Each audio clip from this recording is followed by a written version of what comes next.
Seperti tadi putus Pak Prof, ini Ya. pertanyaan yang sebenarnya kita udah mulai tanggapi ini bahwa pentingnya peran tokoh dalam memberikan mungkin informasi yang membuat ketenangan bagi masyarakat, seperti mungkin juga bahwa pengaruh dari ekonomi yang mungkin tidak stabil terkait dengan COVID-19 yang memang saat ini juga masih kita belum tahu Pak Prof. Sebenarnya kapan berakhirnya COVID-19 ini? Mungkin bisa dibahas sedikit Pak Prof tentang peran tokoh itu sendiri menciptakan ketenangan diri pada masyarakat. Iya. Jadi saya kira ada dua peran utama yang harus dimainkan tokoh. Yang pertama itu apapun statusnya dia ya, tokoh agama, tokoh masyarakat saya kira, tokoh adat.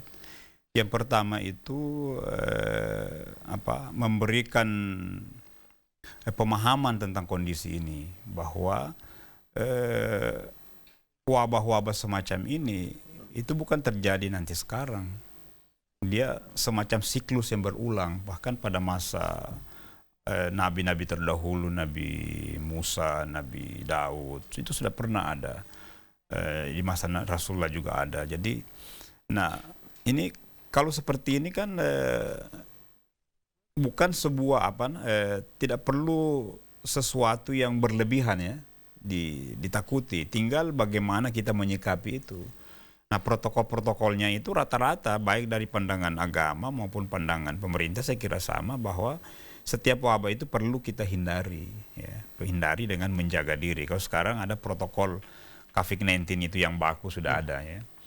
Ada 3 paling minimal itu. Jadi senantiasa pakai masker. Karena memang begitu sistemnya virus ini menyebar. Kemudian Hand sanitizer. Ya, selalu mencuci tangan dengan sabun, air mengalir ya. Kemudian menjaga jarak ya. Itu intinya. Tentu ada yang lain-lain lagi, tapi 3 itu yang menjadi Nah, itu yang pertama. Jadi memberi pemahaman tentang. Yang kedua memang saya kira perlu juga para tokoh ini memberi pemahaman tentang berita-berita yang ini kan sudah di blow up sedemikian rupa sehingga tidak semua berita yang yang kita terima itu sebenarnya seperti itu keadaannya ya. Betul Pak Prof. Iya. Tetapi jangan juga menerima berita yang terlalu loss. Karena itu juga ya, jadi ikhtiar di sini penting, ada ikhtiarnya. Ada 2 hal yang harus jadi ikhtiar dan tadi itu ada tawakalnya di dalam. Nah, jadi mendudukkan sesuai dengan porsinya itu. Nah, saya kira bagaimana yang kedua ini, kita kembali saja dengan himbauan-himbauan yang ada sekarang ini. Karena mungkin saya bisa tangkap ujungnya tadi pertanyaannya ini, bahwa di satu sisi kan kita mau menjaga kesehatan kita, tapi di sisi lain juga kehidupan kita harus tetap berjalan. Ekonomi tetap bergerak kan begitu. Mungkin begitu dia punya maksud tadi itu. Nah, itu yang konsep pemerintah sekarang ini bersahabat dengan ini. Bersahabat itu maksudnya tetap berikhtiar, tetap berusaha menjaga diri, tetapi aktivitas kita juga tetap kita lakukan. Dan konsep ini sebenarnya kalau kita lihat apa yang pernah dialami oleh Nabi Ayub ya. Nabi Ayub itu salah seorang nabi yang pernah menderita penyakit apa namanya? Ya, penyakit kulit ya. Itu bertahun-tahun. Bahkan beliau sampai pada akhirnya itu sudah bersahabat dengan penyakit itu. Ya. Bersahabatnya itu bagaimana? Beliau karena sudah bersahabat, dia tidak merasa beban lagi penyakit itu. Dia sudah biasa saja. Bahkan ketika dia mau sholat, dia buka itu ulat-ulat itu. Ya kan? Benar, Prof. Dia buka. Sesudah sholat, dia kembalikan lagi. Dia tidak rasakan lagi sakit. Jadi bukan sebuah beban, bukan lagi sebuah tekanan, tapi bersahabat. Ya sudah bersahabat. Bersahabat. Nah, saya kira konsep pemerintah sekarang ini ya, dalam rangka menggerakkan tadi 2, kita tetap menjaga kesehatan satu sisi dengan rasa menguatkan jiwa tadi itu, memperkuat ketahanan diri kita. Di sisi lain juga tetap kita menjaga batas-batas itu dengan berikhtiar sehingga penyakit itu tetap kita bisa hindari. Baik Pak Prof, ini kita masih terhubung Pak Prof dengan penelpon yang kedua. Saya coba sapa. Halo, assalamualaikum. Assalamualaikum warahmatullahi ta'ala wabarakatuh. Waalaikumsalam warahmatullahi wabarakatuh. Om Palu di Ulu Jadi. Om Palu ini artinya ini orang silaturahim Kalau Om Palu peluk, aku lupakan urusan. Apabila sudah ketemu dengan siapapun, baku peluk, urusan itu tidak ada diingat. Itu Om Palu. Iya. Sehingga saya katakan dalam ilmu agama itu Om Palu, peluk, aku lupakan urusan. Itulah nama silaturahim. Jadi saya tadi melihat itu temanya ini masalah menjaga ketentraman diri di masa COVID-19 ini. Saya kira Pak, sebagaimana penelpon tadi yang dari Kampung Kelurahan Baru itu sangat benar. Itu harus ada peran daripada tokoh. Kenapa saya katakan peran tokoh? Contohnya saja ini, kalau masyarakat itu dia tidak keluar, tentunya mereka itu bagaimana isi perut Pak? Kalau kita misalnya tidak menjaga diri, tentunya hal ini saya sangat sependapat dengan apa yang ditelepon tadi dari Kampung Baru. Peran itu, peran tokoh pemerintah, contoh kecilnya saja, macam beberapa bantuan ini ada jadu pas segala macam ini. Itu peran pemerintah dengan tokoh. Bagaimana bantuan itu tersalur kepada masyarakat golongan ekonomi lemah. Sebab ini tidak boleh kita hanya menggunakan salah satu asumsi, pendapat sendiri. Kasihan orang di bawah hidupnya. Jadi kalau kita menjaga ketentraman diri ini, saya kira masyarakat sudah paham dengan itu. Marilah tokoh pemerintah memikirkan bagaimana bantuan kepada masyarakat golongan ekonomi sehingga bisa tersalurkan kepada masyarakat yang miskin. Terima kasih. Assalamualaikum warahmatullahi wabarakatuh. Baik, Om Palu dulu jadi. Ini beliau ini adalah pendengar dan penelpon setia pada program Mimbar Islam khususnya Pak Prof. Ini terkait dengan asumsi, masih terkait dengan tokoh Pak Prof.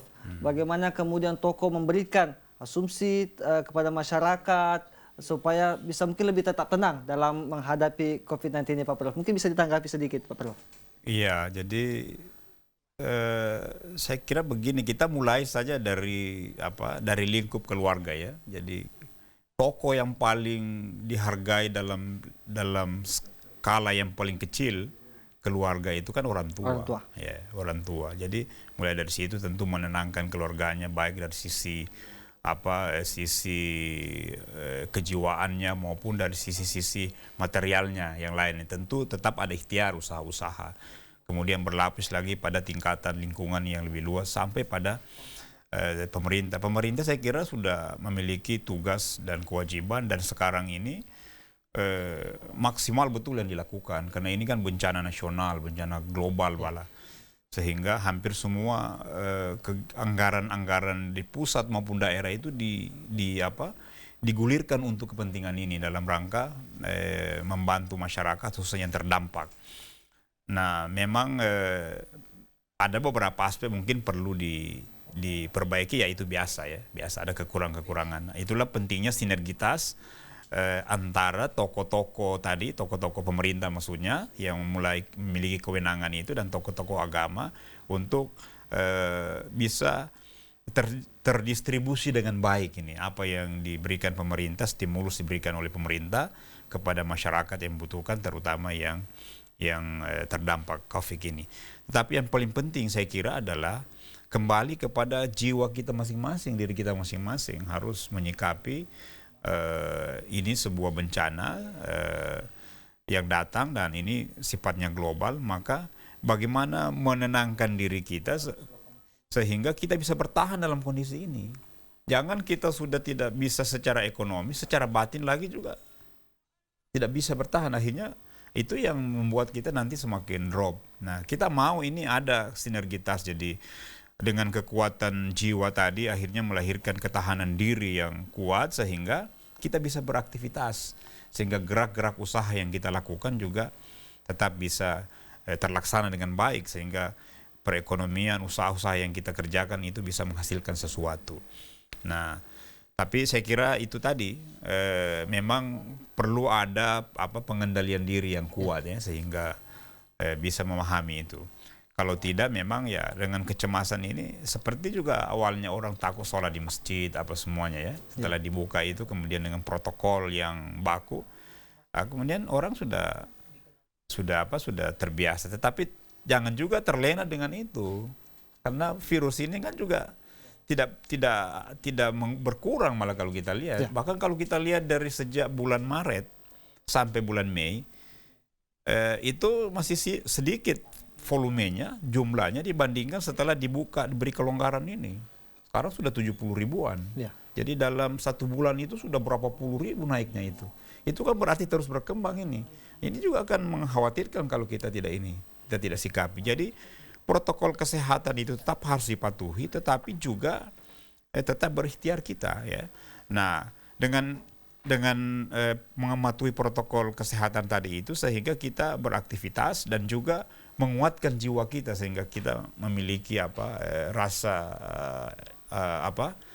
bahagia tadi, rasa senang, yang itu akan menimbulkan imunitas. Dan rasa bahagia, tenang, damai tadi itu sumbernya dari itu, ketenangan jiwa.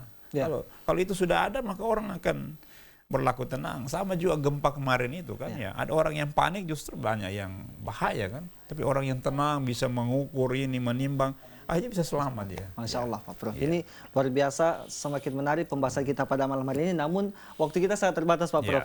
Namun sebelum kita mengakhiri perjumpaan kita pada malam hari ini, mungkin saya minta pesan-pesan dari Pak Prof.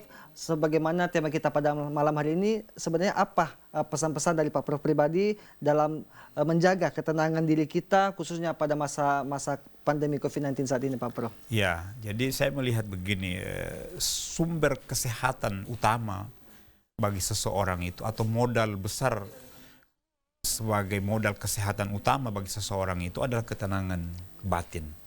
Nah, ketenangan batin itu akan menjadi sumber kekuatan, ya, kekuatan pada diri seseorang.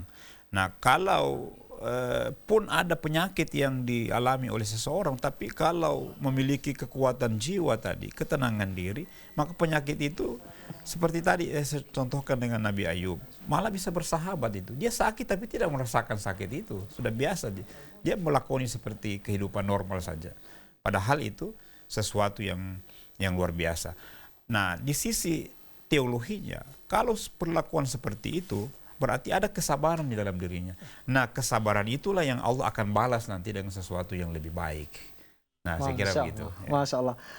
Satu quote pada malam ini yang sangat menjadi pamungkas bagi saya, yaitu sebagaimana Pak Prof katakan bahwa ketenangan batin akan menjadi sumber kekuatan seseorang. Maka kuncinya adalah sabar dan kembali kepada Allah Subhanahu wa taala.